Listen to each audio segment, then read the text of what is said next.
20% de descuento en tu consumo de luz para siempre. Cámbiate ya y participa en el sorteo de 20 premios de un año de luz gratis. Elige un mañana mejor. Contrata ya en el 876-0909 o en cambiatendesa.com.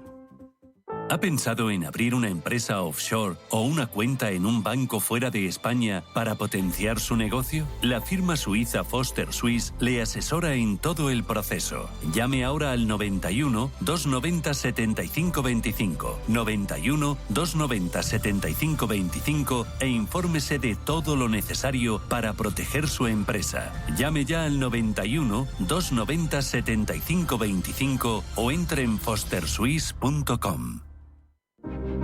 Los viajes del Imserso ya están en Viajes El Corte Inglés. Si ya estás acreditado para viajar, ven con tus datos personales a la agencia de viajes para la gestión de tu reserva.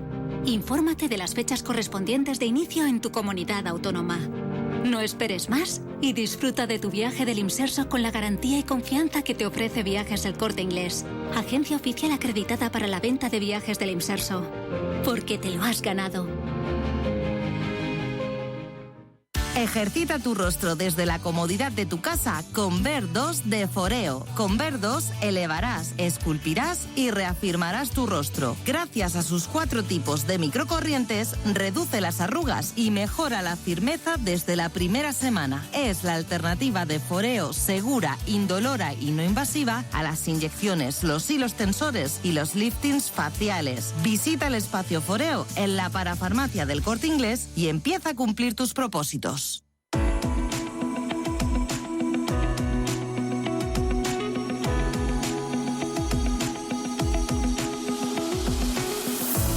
Los desayunos de Capital Intereconomía.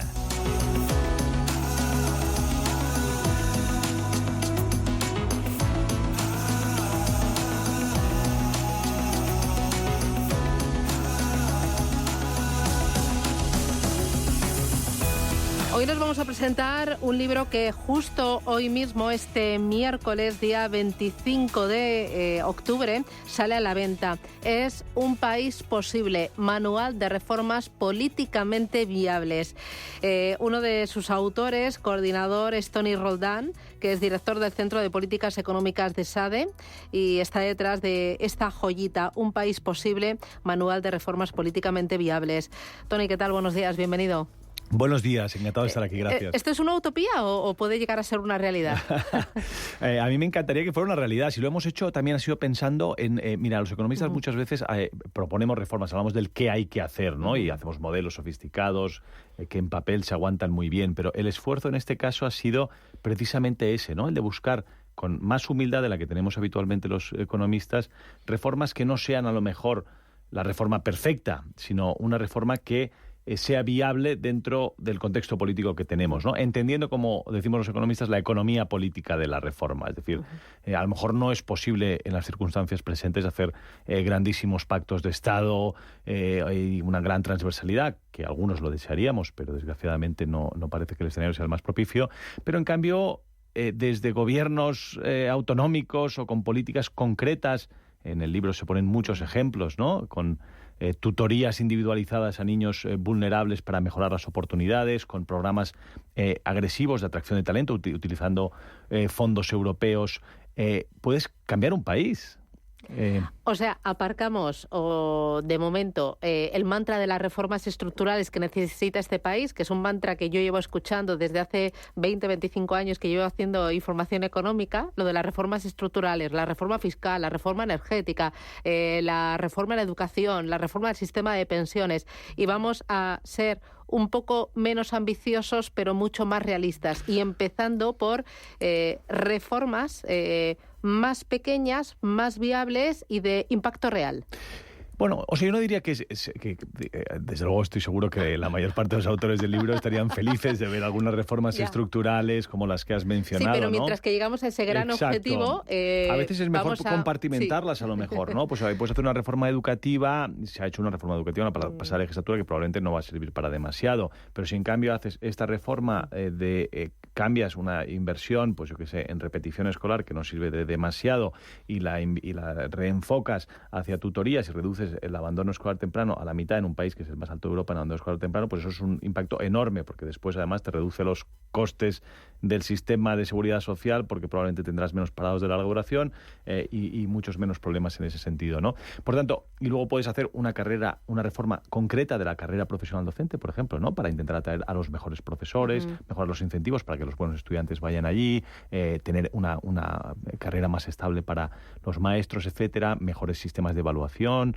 dentro de la carrera profesional, donde hay consensos pequeños. Pero si tú hablas de, voy a hacer para empezar, el incentivo, y tú lo sabes mejor que yo, de los partidos normalmente es de diferenciarse. ¿Para qué le vas a dar el premio a este gobierno? Yo, desgraciadamente, también estuve en el otro lado.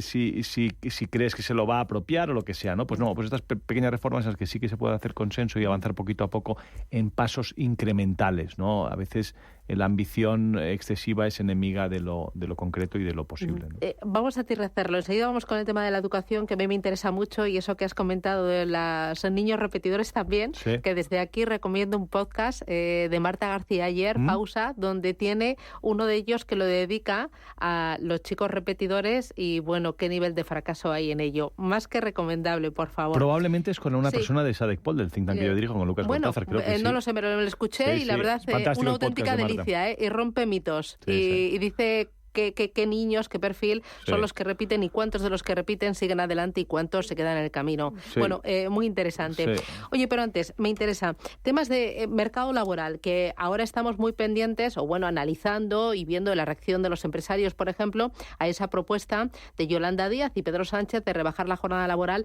a 37,5 horas semanales. El ganar en productividad necesita un mercado laboral con menos carga horaria, porque nos tenemos que adaptar a ahora las tecnologías, porque el mundo ha cambiado, no nos podemos seguir por las reglas del siglo pasado. ¿Cómo ves esto de 37,5 horas semanales? Bueno, mira, quizás yendo un poquito más para atrás, ¿no? Y hacer una pequeña evaluación de cómo ha ido el mercado laboral y reformas. Yo he sido, como muchos otros en España, crítico con el sistema de excesiva dualidad en el mercado laboral, de abuso de la temporalidad, ¿no? En un país donde teníamos una media en las últimas 2 décadas de 25% de temporalidad, donde además, paralela a esa temporalidad, teníamos un altísimo paro estructural, que pensarías que tendrían que ir en dirección contraria, pero no. O sea, ahora ha habido un cambio importante y en positivo. Yo he sido muy crítico con algunas de las reformas del gobierno, por ejemplo, con la reforma de pensiones, pero en el ámbito laboral creo que se han hecho avances positivos en el sentido de, pues ahora tenemos un índice de temporalidad que ha pasado del 25% al 15%. Y paralelo estamos en el récord de empleo, en 21 millones de registrados en la Seguridad Social. Dicho esto, también han subido mucho los costes laborales para las empresas, ¿no? Ha habido una subida del SMI en esta legislatura en total del salario mínimo del 47%. Es una subida muy, muy significativa. Por la puerta de atrás también, a través de la subida de pensiones, han subido las cotizaciones sociales. Por tanto, las cargas para las empresas son más altas. Vemos que hay menos horas trabajadas, como en otros países, también en total en el sistema, ¿no? Por tanto, una parte del ajuste que han hecho las empresas a ese coste laboral puede haber sido a través de reducir esas horas, pero hay que acabar de entender un poco cómo ha ido esto. En ese contexto aparece esta nueva propuesta de ayer, en la que se habla de la reducción. Yo lo primero que diría sobre esto es, me parece que, para empezar, un principio básico cuando haces reformas es que sean implementables, ¿no? Entonces ahí hay ¿crees que no es implementable, que no es posible? Bueno, creo que tiene unos retos muy significativos de implementación, ¿no? Hacer el seguimiento, lo intentamos con el registro de horas, todo eso funciona relativamente mal, ¿no? Tú puedes poner unos límites, está bien, orientar. Creo que el objetivo de las sociedades y el camino con la tecnología, etcétera, es en esa dirección, en trabajar menos horas y poder conciliar un poquito más la vida con eso. Pero, bueno, primero tenemos que entender las restricciones que tiene eso. Hay un segundo problema que veo, que es que, bueno, en términos de incidencia ya hay muchos sectores, en el sector público, en el mundo de la universidad, en el mundo del tercer sector, etcétera, donde ya esos contratos son así y muchas veces no se trabaja esas horas. Por tanto, bueno, no sé cómo de tremendamente de impacto tendrá, ¿no? Luego hay otra derivada, que es decir, bueno, pues ¿va a causar eso una reducción de los sueldos cuando haya unos nuevos de pronto? No, Yolanda Díaz dice que no, menos horas a la semana, pero igual sueldo. Claro, eso es lo que dice, pero digo, la empresa próxima, cuando tenga que ajustar o contratar a los trabajadores que tienen ahora, no. Pero si va a contratar a un nuevo trabajador y dice, no, ahora te voy a contratar por 37 horas y media en vez de 40, pues a lo mejor vemos un ajuste estructural de sueldos por esa vía, ¿no? Va a haber que ver cómo acaba de desarrollarse la implementación de todo esto. Hay un último comentario que haría, que creo que es muy relevante, es que, claro, al final es el número, si tú reduces el número total de horas trabajadas en una economía, el número, la cantidad de output, de producción que haces es menor. Eso es una relación, digamos, fija, ¿no? Entonces, bueno, no sé si conseguirá reducir las horas trabajadas, pero o bien las compensamos con una mejora de productividad de alguna manera, o si no, tendrá un impacto en el crecimiento. Y, por ejemplo, entre las medidas fiscales, que también tienes parte de tu libro, que lo dedicas a reformas fiscales, el mantener como permanente el impuesto a los beneficios extraordinarios de banca y energéticas, ¿lo ves acertado? Bueno, a ver, aquí son acuerdos políticos que se deciden y a mí poner impuestos ad hoc en momentos específicos no me parece generalmente una gran idea, ¿no? Me parece que hay una reforma fiscal estructural de fondo que sí que se ha defendido y que en el libro parcialmente también se defiende. Nosotros tenemos un sistema fiscal que tiene muchos agujeros, que es como un queso gruyère, en el que tienes unos tipos marginales relativamente altos en comparación a otros países, unos tipos máximos, pero en cambio tienes muchos agujeros, muchas deducciones en el sistema que hace que se escape mucha recaudación. También tienes un problema con el IVA, en los impuestos indirectos en el resto de países que tienen mejor recaudación.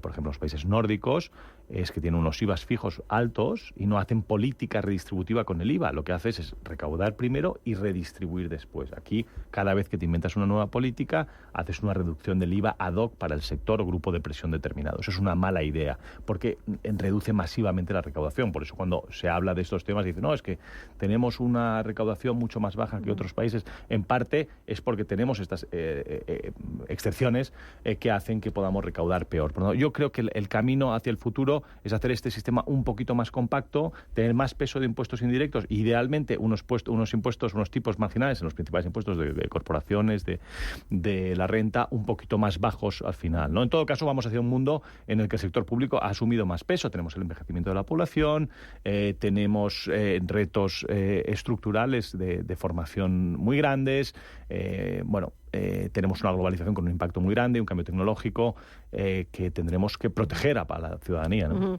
Ahí me llevas directamente al tema de las pensiones, ¿no? Y también dedicas parte del libro a la reforma de las pensiones. Las últimas medidas de Escrivá han ido muy encaminadas a la parte de ingresos, pero no a recortar el gasto. ¿Crees que una reforma eficiente para que el sistema sea sostenible tendría que ir por tocar las dos patas, ingresos y gastos, y la parte de gastos es la que se le ha olvidado al ministro?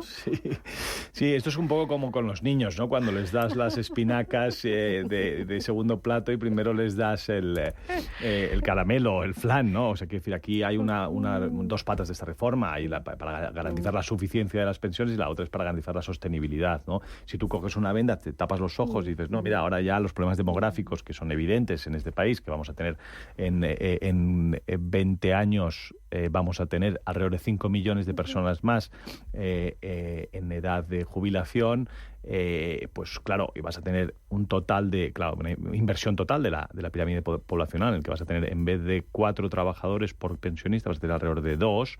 Claro, si tú dices, no, yo solo voy a subir con el IPC, pues la gente ya entiende que van a ir aumentando los gastos del sistema. Y claro, si eso lo vas cargando a impuestos, aunque lo llames de otra manera y lo hagas a través de cotizaciones, eso tiene un impacto en la economía negativo. Y por tanto, a mí me gustaría que hubiera sido un poquito más transparente y un poquito más claro y un poquito más honesto con las generaciones futuras, y hubiera dicho, oye, mira, que tenemos que hablar también de sostenibilidad del sistema, ¿no? Y hay varias medidas que puedes implementar. Oye, 2 cosas más que ya estamos fuera de tiempo. Vivienda, dame tu receta en materia de vivienda. Mira, en todos los países en los que han hecho bien esto, hay 2 tipos de fórmulas que funcionan. Una es, no es nada progresista, por decirlo claramente, impedir la construcción.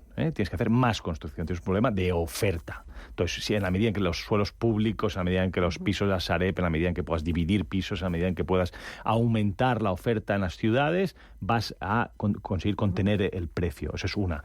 Segundo mensaje, hay que hacer más vivienda pública para el acceso, porque tenemos un problema gordísimo. Hay una relación entre cómo ha subido el precio del alquiler y de compra y cómo han subido las rentas que no se aguanta en el tiempo. Por tanto, ¿cómo se ha hecho en el pasado esto? Se han hecho VPOs y todo esto, que eran subvenciones a una persona concreta de manera aleatoria y por suerte, y no estaba relacionada con los ingresos de esa persona. Lo que hay que hacer es sistemas de alquiler social en el que tú, durante un periodo, pues tú puedes alquilar, no tienes la propiedad de esa vivienda, que además ha habido muchos problemas de especulación, etcétera, ¿no? Y finalmente hay un problema en este país, esto lo hemos publicado mucho en el SADECPON, el think tank que dirijo, sobre regulación de precios. Aquí, claro, tú por eso tenemos muchos ejemplos en el mundo y muchísima evidencia que muestra que la regulación no funciona. Ni sirve, lo que hace es reducir la oferta, aumentar el mercado negro, y al final no consigue contener ni ayudar a las personas más vulnerables para acceder a la vivienda. Bueno, es un libro muy completo. Nos ha faltado hablar de talento, retener, recuperar, atraer, de la atención primaria, de la brecha de género y de otros muchos más temas. Pero sé que tienes prisa, que tienes una cita importante y esto daría para un programa, para todo un mes. Enhorabuena. Me parece que ponéis los pies en la tierra con reformas concretas y siendo ambiciosos pero realistas. Gracias por esta pequeña joyita que nos has presentado hoy en el día de su puesta a la venta, Un país posible, manual de reformas políticamente viables. Toni Roldán, muchísimas gracias. Gracias a vosotros. Adiós, chao.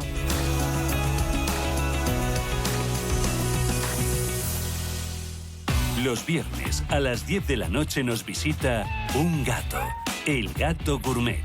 En Radio Intereconomía, Andrés Sánchez Magro presenta una guía semanal gastronómica, enológica, de restaurantes, literaria, musical y con todos aquellos ingredientes para cocinar la buena vida. El Gato Gourmet, con el patrocinio de Marqués de Riscal. Los viernes a las 10 de la noche en Radio Intereconomía.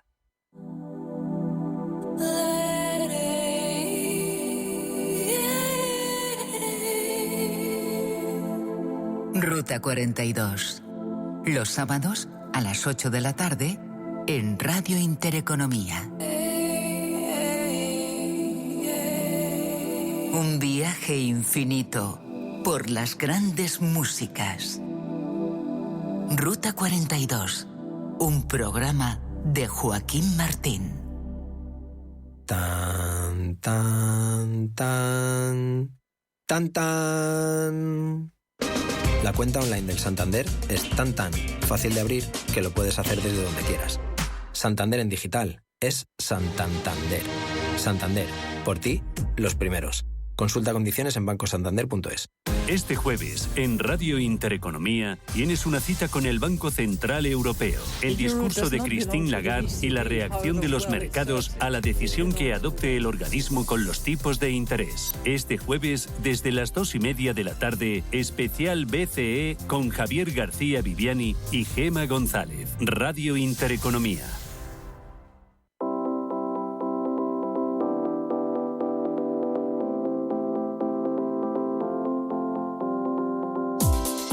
En Capital Intereconomía, empresas con identidad.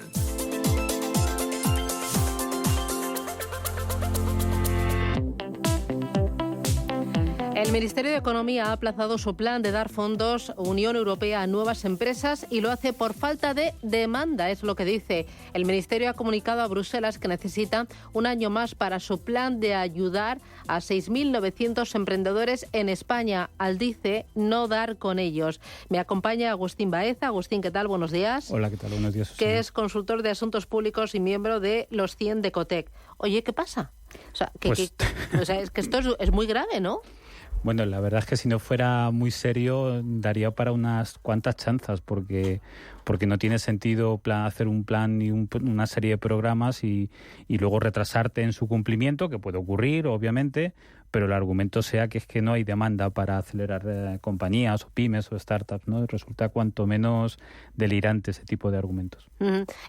Hay que falla la petición por parte de las startups, que no saben pedir este tipo de ayudas, ni presentar propuestas ni proyectos viables, porque parece que es lo que dice el Ministerio. No, lo que falla es el diseño de los mecanismos. Esto es una cosa bastante habitual en muchas cuestiones. Yo creo que cuando el gobierno se planteó ayudar a startups, más allá de hacer una ley al respecto, yo recuerdo de haber hablado con ellos también y decirles que para diseñar este tipo de programa lo primero que hay que hacer es hablar con la gente a la que tú quieres ayudar para ver cómo las puedes ayudar, cuál es tu mecanismo. Es decir, mira, yo tengo aquí una serie de fondos europeos, puedo destinar recursos a esto, pero muchas veces los mecanismos son los que fallan, ¿no?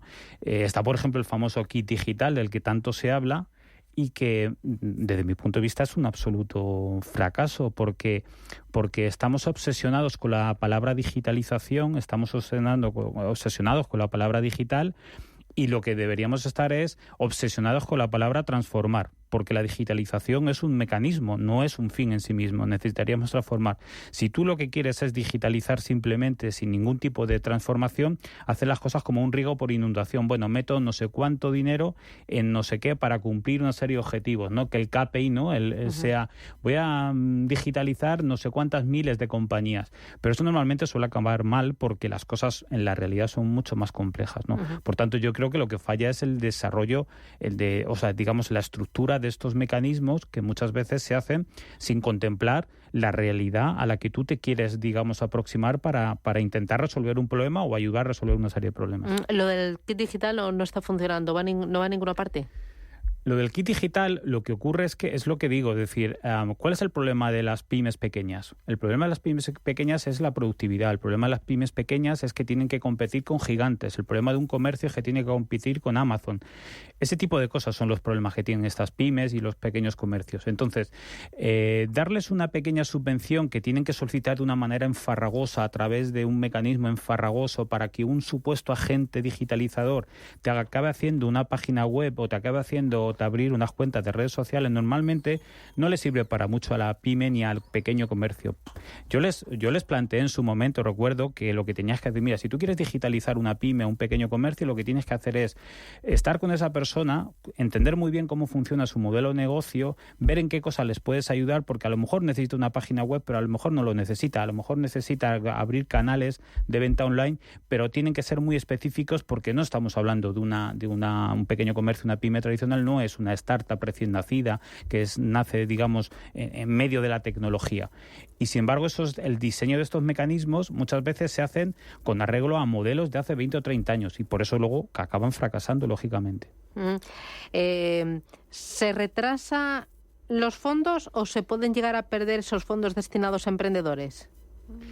Bueno, este es digamos que entiendo que no se acabarán perdiendo si se acaban ejecutando y cumpliendo con ello. Lo que pasa es que tengo la sensación de que este y otros muchos programas acabarán cumpliéndose a golpe de martillazos, ¿no?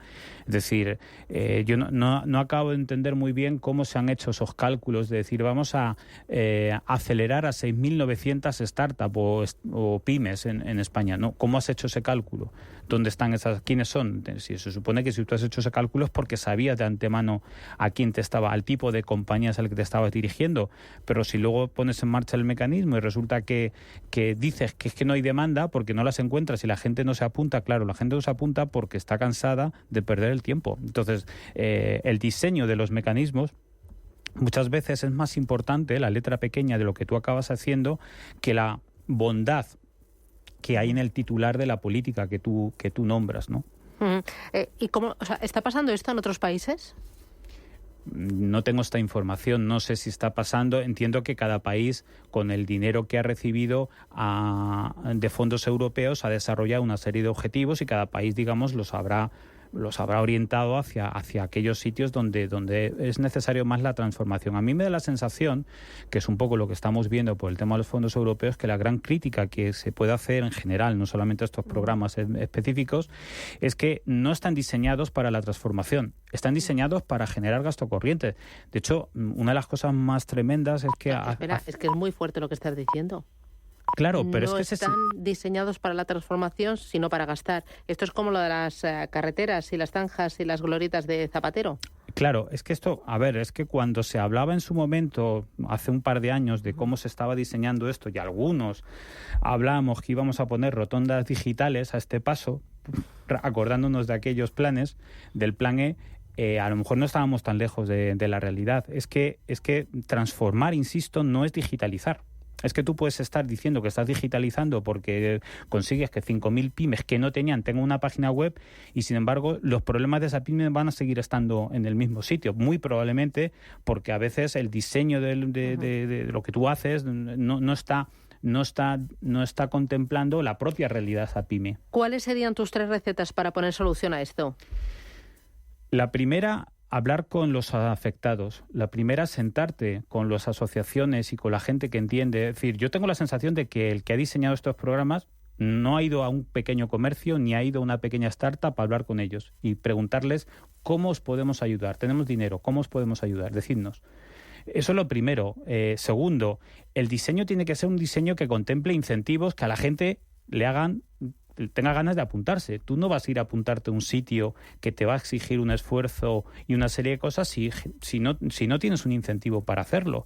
Las startups, por ejemplo, muchas están cansadas de acudir a programas de aceleración y de incubación que les prometen el oro y el moro y que luego es una pérdida de tiempo para ellos. Y, por tanto, de eso tienes que aprender. Por tanto, lo primero es hablar con los afectados. Y una vez que hablas con los afectados, hacer un diseño un poco más acorde a sus necesidades reales, porque luego los mecanismos de la administración serán los que sean. Son más lentos que una empresa, eso ya lo sabemos.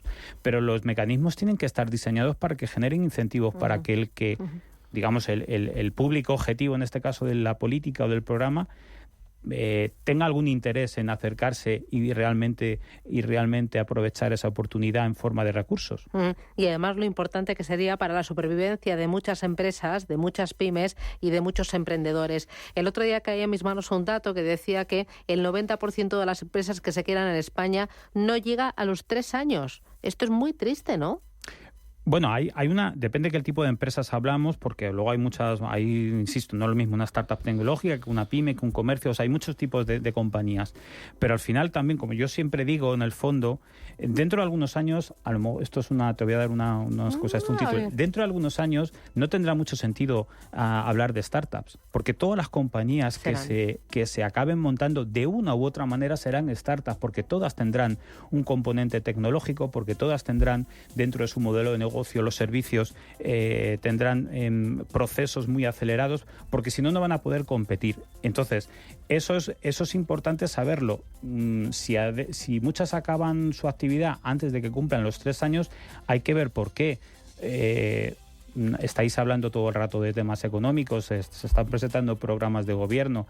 Hay una cosa de la que nadie habla, o sea, hay mucha gente de la que habla, pero que nadie le quiere poner el cascabel al gato, se llama productividad. La economía española lleva 20 años perdiendo productividad o no ganándola, que es lo mismo que decir que la estás perdiendo, y nadie se preocupa por ello. Entonces, si tú no analizas eso bajo esa perspectiva, es muy probable que muchos de estos planes y programas que están, diseñados a la carrera, porque de repente vino un aluvión de dinero de Europa, lo que estés acabando haciendo es tirando dinero público por las alcantarillas, literal. Qué lástima.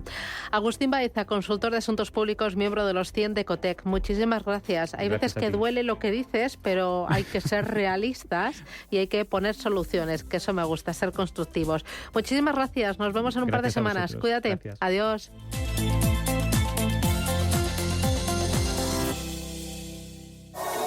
En Hyundai te llevamos del coche más vendido en España a la tecnología más innovadora.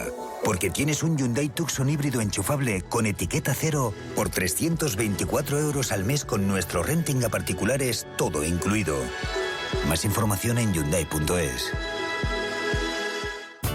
Los domingos a las 10 de la noche tienes una cita con El Club de los Negocios Raros. Un magazín dedicado al mundo de los libros. Actualidad, entrevistas, literatura y poesía tienen cabida en este espacio cultural de Radio Intereconomía. Dirigido por Andrés Sánchez Magro. Todos los domingos a las 10 de la noche. Ojo al patio. ¿Sabías que por cada grado que bajas la calefacción tu factura baja un 8%? Para evitar que suba la factura, mantén la temperatura entre 19 y 21 grados. Para más consejos, no te pierdas Ojo al patio en las redes sociales de Naturgy. Un contenido para ayudarte a ahorrar, sea cual sea tu energética. Naturgy. ¿Qué tipo de piel tienes? ¿Te la cuidas? ¿Te proteges del sol? ¿Se te cae el pelo o se te hinchan las piernas? ¿Qué perfume puedes regalar? Deja de buscar en internet respuestas confusas, porque ahora en Belleza Capital estarás enterado de todo esto y mucho más. Los sábados de 11 a 12 de la mañana en Radio Intereconomía con Katia Rocha. ¿Con Viajes El Corte Inglés y Tour Mundial? Di que sí. A despreocuparte, a descubrir destinos como Maldivas, Kenia o Japón y a disfrutar del viaje de novios de tus sueños. Déjate asesorar, reserva por solo 60 euros y consigue hasta 500 euros en cupón regalo del Corte Inglés. Consulta condiciones. Di que sí con Viajes El Corte Inglés y Tour Mundial. Radio Intereconomía, la radio de los negocios para estar bien informado.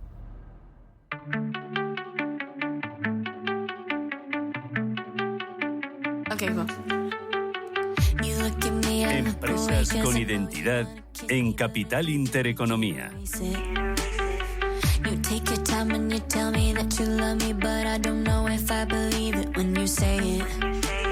Hoy en Empresas con Identidad, una compañía española que está revolucionando el mercado del automóvil, Rebel. Bien, pues Rebel ofrece un servicio de suscripción de coches en el que pagas una cuota mensual y la puedes cancelar a partir del año de suscripción. Es una alternativa más flexible al renting y a la compra de coches porque no es necesario contratar seguro, mantenimiento, impuestos, todo eso está incluido en la cuota mensual, es más flexible y más sostenible, que es una de las prioridades de Rebel, una compañía que nació en el año 2000 de la mano de Enrique de Mateo y Daniel Marcos, cuando el renting ya estaba, yo creo que razonablemente asentado en España, pero detectaron algunas desventajas y se lanzaron a esta aventura y recientemente, Susana, han cerrado la que probablemente es una de las operaciones de financiación más abultadas del año, una ronda de ni más ni menos que 115 millones de euros, con el fondo KKR y Santander de por medio. ¿Y esto qué le va a permitir a esta startup? Pues acelerar el crecimiento en los próximos meses, continuar desarrollando su plataforma tecnológica y el objetivo a medio plazo es incluso posicionarse como uno de los líderes en el mercado europeo de suscripción de coches. Pero no es la primera entrada de capital. Anteriormente Rebel ha cerrado varias rondas de financiación, una de unos 750.000 euros que se invirtió en el desarrollo del actual modelo de negocio. Algunos datos sobre el mercado de renting en España, datos de 2022. El parque de vehículos es de 850.000. 32% es de energías alternativas, número de clientes 258.000 y una facturación de unos 7.500 millones de euros. Es un crecimiento de casi el 12%. Me acompaña Enrique de Mateo, que es CEO de Rebel. Enrique, ¿qué tal? Buenos días. Buenos días. Oye, enhorabuena. Muchas gracias. Oye, ¿cómo comenzó todo? Pues mira, más o menos, ha dicho Manuel 2000, ojalá llevásemos 20 años, empezó como en 2020, hace unos 3 años mi socio Daniel Marcos y yo, pues teníamos ya experiencia en algunos proyectos del sector del automóvil y veíamos que había la oportunidad de crear algo nuevo, ¿no? Porque la realidad es que, si lo pensáis, ¿no? Llevamos mucha innovación en el sector del automóvil en cuanto al coche en sí. O sea, el coche coches que conducen solos, coches eléctricos, coches de hidrógeno, todas estas cosas que innovan mucho, pero desde hace 30 años o más como que accedemos al coche de la manera siempre igual, ¿no? O sea, nuestros padres, incluso nuestros abuelos, compraban el coche de la misma manera, a través de algún tipo de financiación, como un leasing, financiándote con el banco para poder acceder al coche, ¿no? Entonces pensamos, ¿hay una manera nueva que sea más flexible, más cómoda al usuario, que le haga la vida más fácil, aprovechando además las nuevas tecnologías, haciéndolo más digital para que puedas acceder a un coche de una manera mucho más fácil? Y así empezamos poco a poco, desde 2020, a crear Rebel y fuimos probando poco a poco qué producto tenía más sentido para el usuario. Y así es como llegamos al producto que hoy en día es Rebel. Yo creo que los datos los tengo bien. Efectivamente, nacéis en el año 2020. La diferencia de un renting, Enrique, es el tiempo de permanencia. Yo he dicho 12 meses, pero igual es menos. No, lo has dicho súper bien, Manuel. O sea, os lo explico un poco porque creo que es interesante. El producto se parece mucho al renting, ¿vale? Porque el renting tiene muchas ventajas. Esta sensación de que te incluye absolutamente todo, te incluye el seguro, te incluye el mantenimiento, no te preocupas por nada. Entonces se parece mucho. Pero ¿qué hemos intentado hacer nosotros? El renting, como bien sabéis, es un producto que se pensó para empresas, ¿no? Típico que una empresa quería dar un coche a un empleado y hacía un renting, ¿no? Y nosotros lo que pensamos es, ¿cómo sería un renting si fuera para particulares? Si fuera para una persona, oye, que lo que quiere es llevar a sus hijos al cole y luego ir a trabajar y no lo quiere coger con la empresa, ¿cómo sería el producto que fuera mejor para un particular? Entonces, hicimos pues algunas cosas parecidas al renting, como que esté todo en una cuota que pagas mensualmente, te incluye todo, pero fuimos añadiendo características que pensamos que eran muy útiles para el usuario. Te llevamos el coche a la puerta de tu casa cuando lo pides. Puedes hacerlo todo desde el móvil, te das de alta y haces absolutamente todo en menos de 5 minutos. Entonces, son pequeñas características que hacen que sea más cómodo. Y además, en vez de tener que estar 4 años como un renting, que si luego en la vida te pasa cualquier cosa, cambias de ciudad, cambias de trabajo y ya no te hace falta el coche, tienes gemelos, lo que sea, ¿no? Y de repente quieres cambiar de coche, pues en cualquier otro producto financiero estás como atascado 4 años. Y nosotros, a partir del primer año, puedes dejarlo cuando quieras. Que te quieres en el mes 17 porque te ha surgido algo, pues te vas en el mes 17. Que te quieres en el 21, pues en el 21. Estás hipotecado o endeudado. Bien, el perfil del cliente entonces son particulares, pero también ofreces a empresas.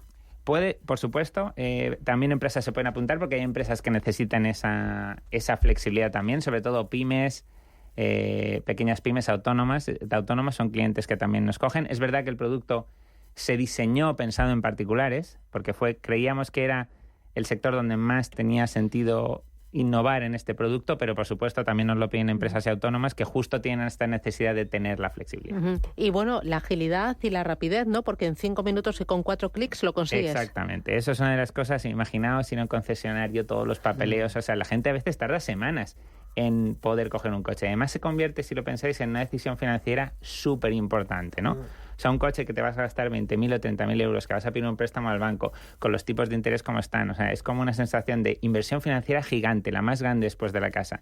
Y nosotros, como no tienes que tener esa permanencia larga, como no estás endeudado, convertimos una decisión financiera súper importante que te puede condicionar en una decisión financiera muy sencilla, que lo haces 5 minutos desde el móvil, firmas con el dedo en el móvil y encima, como te puedes ir a partir del mes 12, no es una decisión tan importante financiera que puede condicionar a tu familia tanto.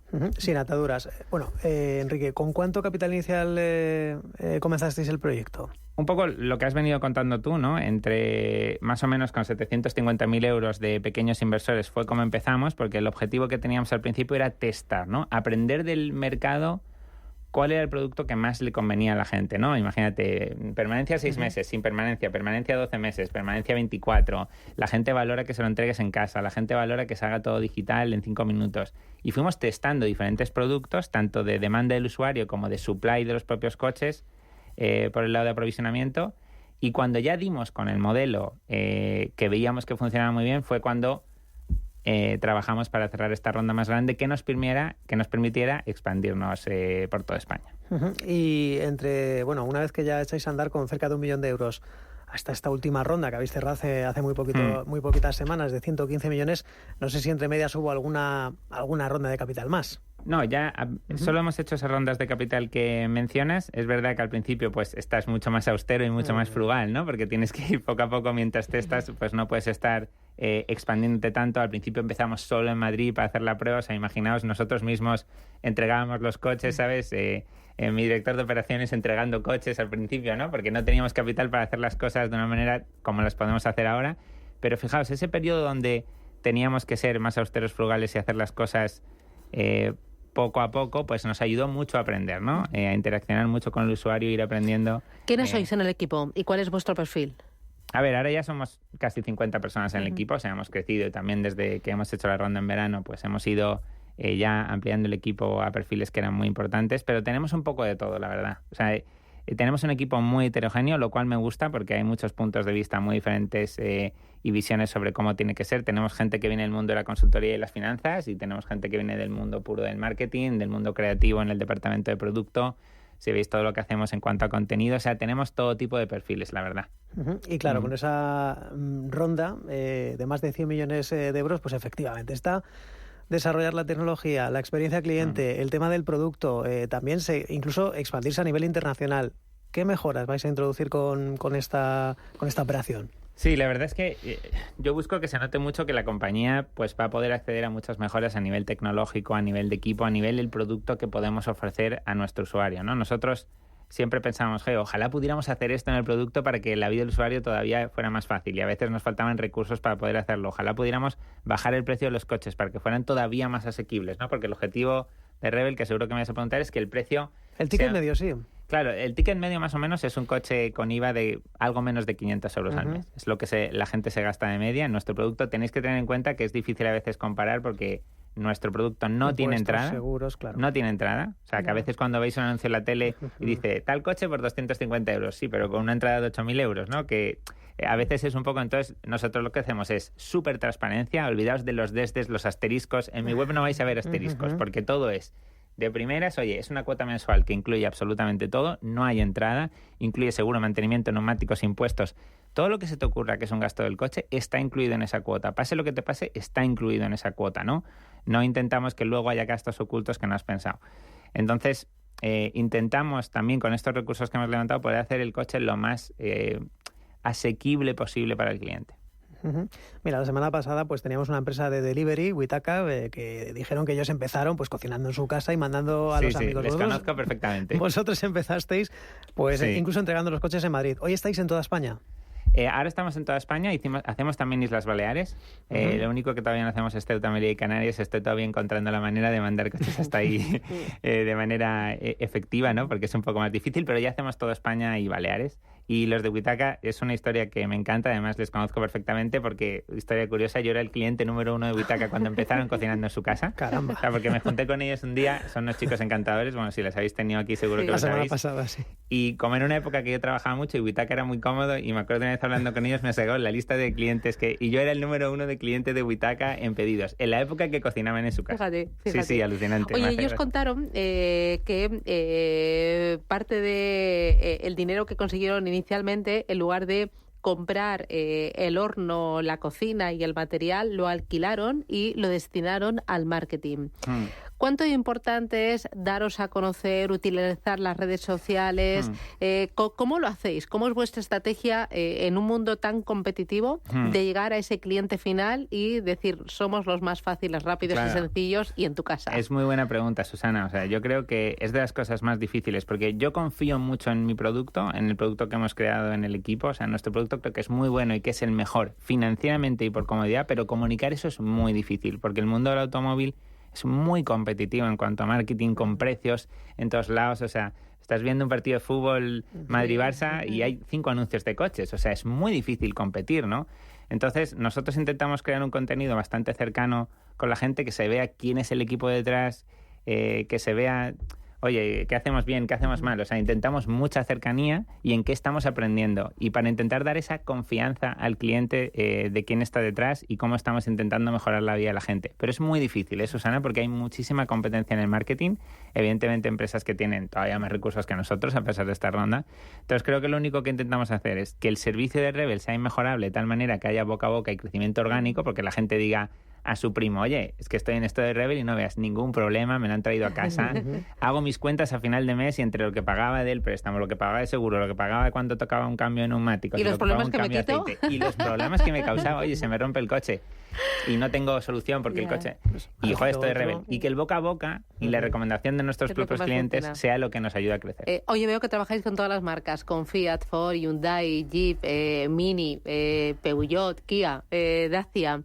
¿Cuál es la vida media de los coches? O sea, más o menos cuando un cliente, veis este mínimo que decía 12 meses, pero es permanencia mínima de 12 meses, pero es verdad que luego la gente se queda más. ¿Por qué ocurre? Que la gente luego está en Rebel y dice, joder, si esto es lo más cómodo, ¿para qué me voy a cambiar? O sea, la gente hace una vez que ya está en Rebel y ve cómo trabajamos y ve lo cómodo que es, y luego dice, venga, me planteo otra opción, ¿no?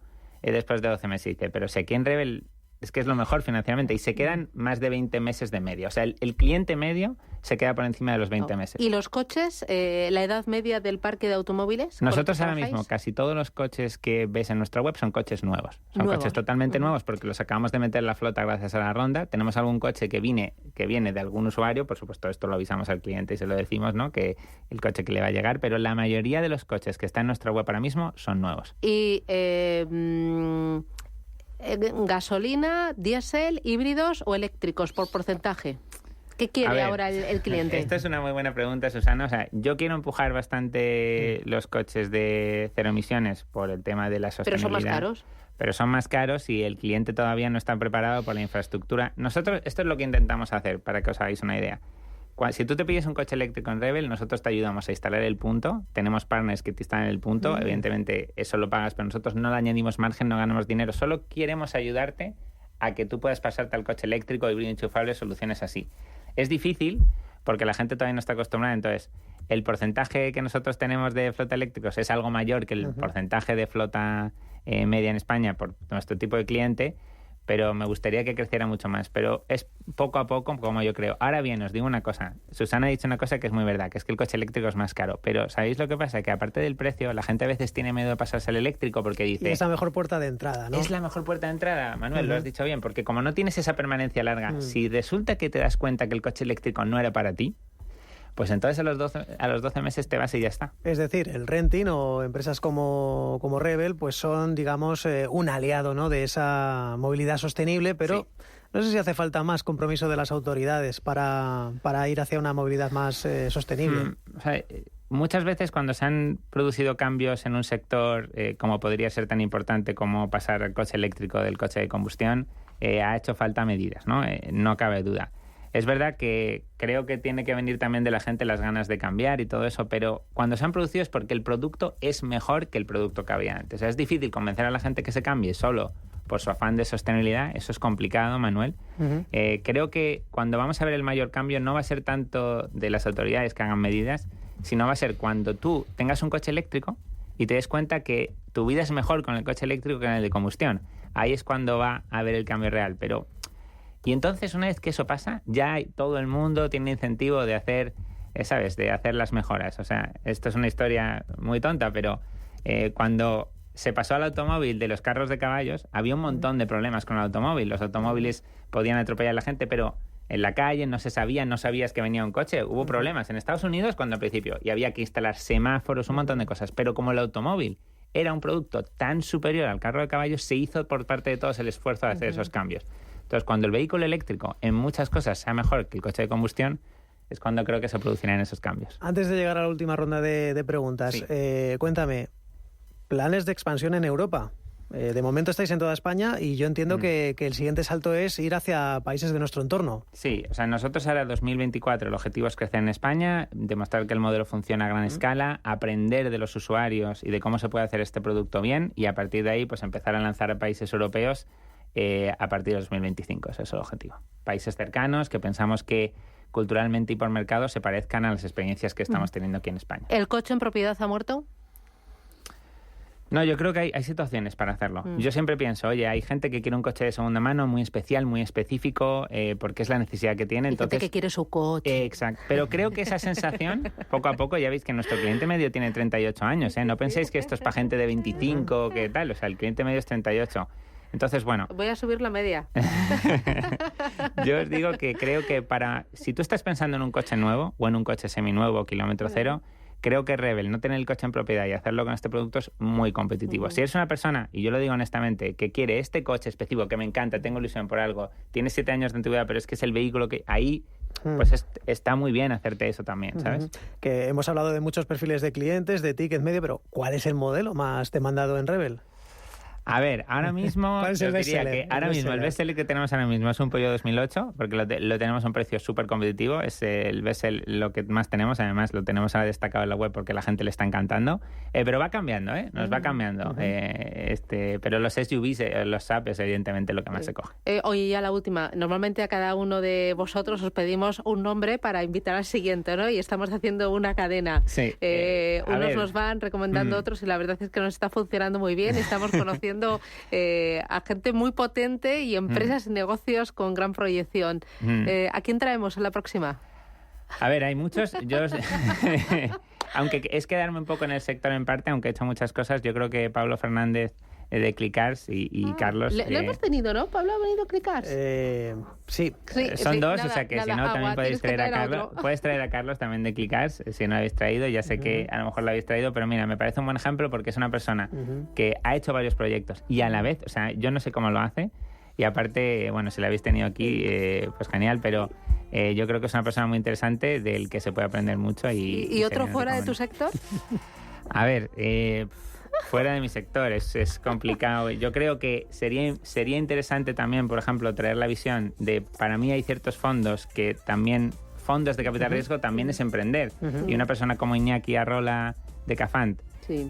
Bueno, es un crack. Sí, pero si ya le habéis tenido todos los nombres que digo, será porque aceptáis. Además es que vino y le dije, me voy contigo. Bueno, pues será que habéis traído todos super cracks, menos yo, que habéis bajado un poco el nivel, pero... Enrique de Mateo, CEO de Rebel, enhorabuena. Muchísimas Grandes gracias. éxitos y a por todas. Un abrazo. Muchas gracias, Susana. Adiós. Manuel. Nos vamos. Gracias y hasta mañana a las 7. Adiós.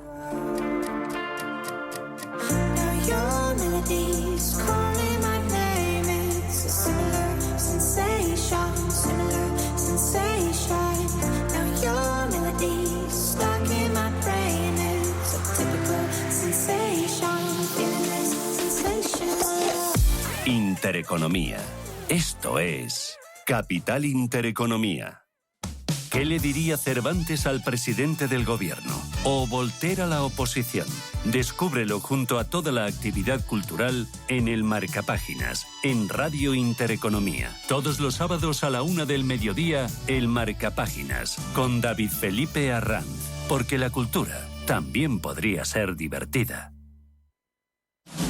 Si te gusta el séptimo arte, Vivir de Cine es tu programa. Dirigido y producido desde Hollywood por José Ignacio Cuenca y presentado por María Ayer. Toda la actualidad del cine, estrenos, festivales y críticas, sin olvidar los clásicos. Los viernes, de 12:30 a 2:30 de la madrugada, Vivir de Cine, en Radio Intereconomía. El IBAN, Código Internacional de Cuenta Bancaria, es un código alfanumérico que identifica una cuenta bancaria en una entidad financiera. A cada cuenta bancaria le corresponde un único IBAN mediante el cual se identifica el país, la entidad, la oficina y la cuenta. El IBAN sirve para facilitar el pago automático y los cobros transfronterizos y asegura la transmisión correcta de los datos, reduciendo las posibilidades de intervención manual. Gracias al código IBAN se evitan los costes y demoras asociados a la transmisión incorrecta o insuficiente de los datos relativos a las cuentas bancarias. En España el código IBAN está compuesto por un máximo de 24 caracteres. Los dos primeros son de carácter alfabético e identifican al país. Los dos siguientes son dígitos de control y los restantes corresponden al número de cuenta, formado a su vez por 4 dígitos que identifican a la entidad, otros 4 dígitos que identifican la oficina de la cuenta, 2 dígitos de control y 10 dígitos correspondientes al número de cuenta bancaria.